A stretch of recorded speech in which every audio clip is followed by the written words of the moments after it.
Tudo bem, amigo? É muito bom poder estar com você mais essa semana, no inicinho da semana, podendo recapitular a lição da Escola Sabatina com você. Eu estarei aí todos os dias, estudando dia a dia os temas da lição e tendo esse privilégio de poder aprender com você mais sobre o tema dessa semana. O tema de semana passada foi maravilhoso, onde nós aprendemos mais sobre a graça e o papel que ela desempenha. Mas nós também percebemos que não é porque a salvação é gratuita, é um presente que não me é cobrado, que eu não precise fazer nada para poder receber a graça. Entenda que a graça ela está disponível para todos, mas nem todos vão receber. Alguns irão receber a graça. E quem vai receber a graça? É aqueles que buscam a Deus, que buscam a Jesus. Agora, um detalhe curioso. O tema dessa semana, que também é uma lição espetacular, vem enfatizando que nós precisamos ter sabedoria para vivermos uma vida justa.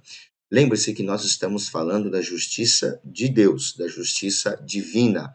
Muitas vezes, para sermos justos aos olhos de Deus, nós seremos injustos aos olhos humanos, quando se trata de ser fiel e obedecer a Deus, a sua lei e a sua palavra. Então entenda esse detalhe. Quando se trata de ter uma sabedoria para uma vida justa, nós temos que viver de forma correta, de forma justa, de forma linear, principalmente para com Deus, depois para com o homem. Mas o que significa, de certo, ter sabedoria para uma vida justa? Uma vida justa é uma vida sem pecados? Será que justiça é uma vida totalmente sem erros, sem tentações, uma vida sem falhas? O que significa ter uma vida justa? Lembre-se que justiça, ela nos leva por um caminho estreito que nem todos permanecerão nele ou trilharão esse caminho. Aqui no livro de Salmos, que tem sido o foco desse trimestre, maravilhoso, nós vemos que o salmista, no capítulo 90, verso 12 de Salmos, ele roga a Deus pedindo um coração sábio para que ele pudesse estudar os dias dele e poder viver da maneira mais justa possível, cada dia, cada oportunidade que ele tivesse. Quando o salmista, logo no verso áureo da lição, o verso chave da semana, ele diz assim: Senhor, me ensina a contar os meus dias para que eu alcance corações sábios. Ele está dizendo o seguinte: Senhor, me ajude a viver cada dia da minha vida com sabedoria para ser justo aos teus olhos. Aqui ainda no livro de Salmos, mas agora no capítulo 119, verso 9 a 16, você vai ver uma experiência de vida sendo descrita pelo salmista, aonde ele, com um questionamento no verso 9, começa dizendo o seguinte: Senhor, como é possível um jovem viver ou ter ou permanecer sendo justo em sua vida? Essa é uma pergunta que nós precisamos nos fazer todos os dias.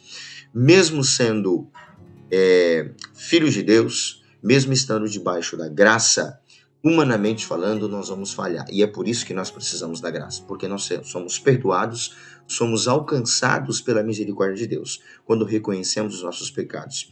Ser justo não é ser isento de erros, ou falhas, ou pecados. Não é isso. Justiça, segundo o que nós estudamos e vamos estudar nessa semana, é ter uma vida mais íntima com Deus. Isso é uma vida justa. E quando se vive em intimidade com Deus, se busca obedecer a Deus, a sua lei e a sua palavra. O próprio Jesus diz: se tu me amas, obedeça aos meus mandamentos. E os mandamentos de Deus, eles são santos, justos e bons. Então, ter uma vida justa aos olhos de Deus é, primeiramente, buscar a Cristo, estar debaixo da graça e fazer de tudo, de todo o coração, lutar pela obediência a Deus, a sua lei e sua palavra. Na obediência à lei de Deus, algumas pessoas do mundo lá fora vão se sentir injustiçadas, como por exemplo a guarda do sábado. Como pode o fulano poder guardar o sábado, folgar e descansar, e eu não posso? Isso é uma injustiça. Mas aos olhos de Deus, quem está sendo justo sou eu, por ser fiel à palavra dele e, acima de tudo, de todas as coisas, colocar Deus em primeiro lugar. Uma vida íntima com Deus é que significa ter uma vida com justiça. E uma vida íntima com Deus significa colocar Deus acima de tudo e qualquer coisa que estiver em meu caminho. Que Deus me ajude e te ajude a vivermos de forma justa nessa terra, a contarmos os nossos dias, a com sabedoria que vem do alto, termos o discernimento da vontade de Deus e lutarmos pela obediência a Deus e sua palavra, sempre confiando de que eu jamais receberei a salvação porque eu fui uma pessoa extremamente justa pelas minhas próprias forças. Não. A salvação é um dom que vem de Deus. É um presente gratuito. É a graça que nos concede. Mas uma vida justa é viver debaixo da graça, tendo intimidade com Deus.